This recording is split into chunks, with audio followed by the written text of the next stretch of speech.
Howdy, howdy, howdy, Euphrates. Here we are in Siem Reap, Cambodia with your boy Meb. I've got bronchitis, so my voice is a little hoarse. And see, my ears still stuffed. I don't know. Anyway, the plan was to do some videos of one of the temples around here. In fact, I planned to go to, it's called the Mebon Temple. That may get pushed to next month because I'm not doing too well with the bronchitis and stuff, so and I don't know how long it's going to take to get over it, so we'll push that on to another time, maybe next month. But I figured I'd go ahead and do a video and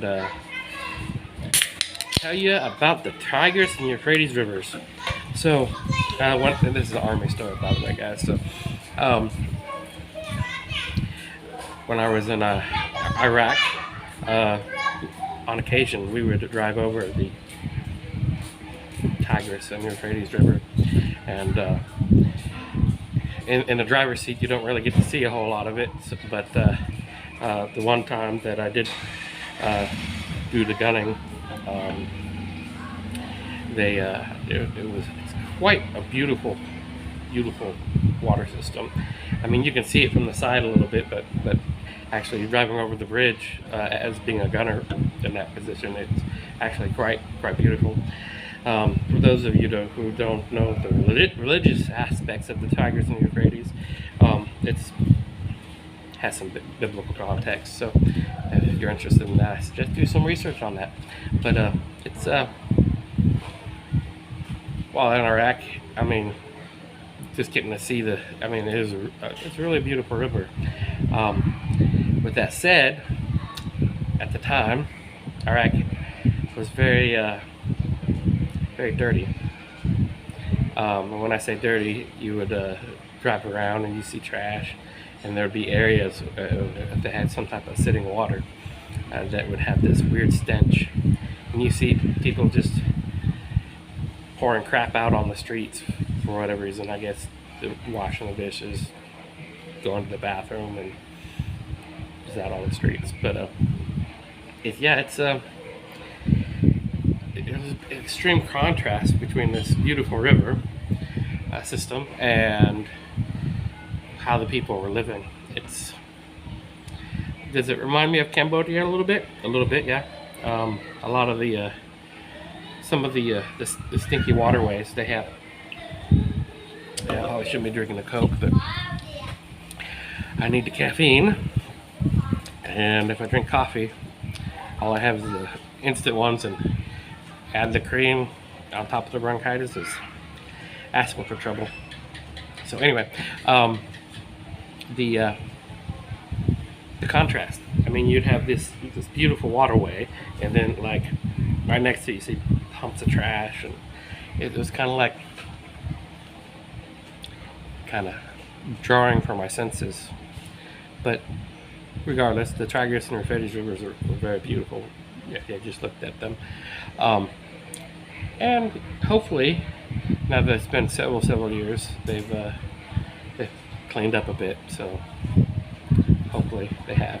I don't know if they have, but like it does remind me of Cambodia a little bit. You have this, you have the beautiful temples, and then you have, shacks.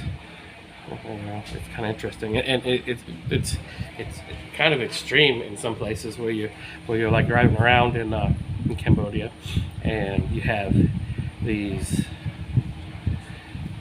$100,000 buildings and $1 million hotels right next to shacks that are literally just put together with recycled wood and recycled tin, and kind of reminds me of when they we'd go visit people out in the village in Iraq, and they'd come out of these little wooden and mud structures, and these little wooden and mud structures would have satellites on top of them.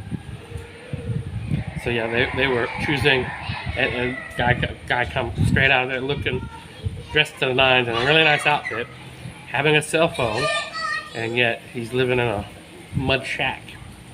So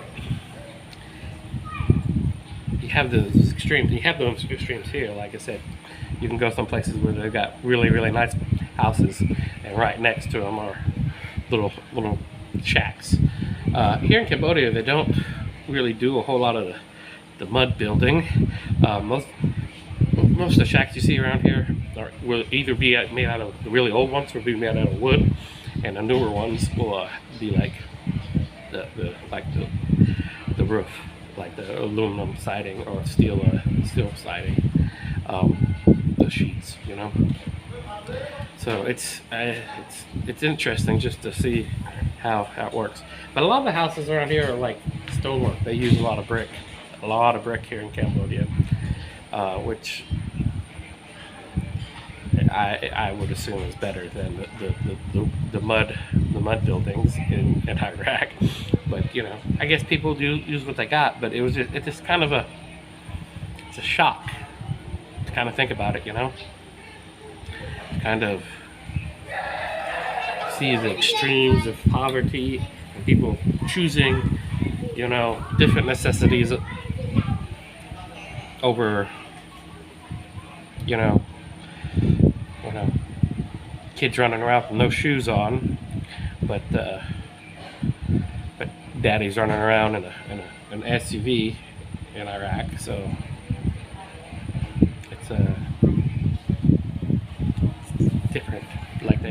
Like they would spend the money on the kids, but they would definitely spend the money on themselves, running around in vehicles and dressed in the nines with bling bling everywhere.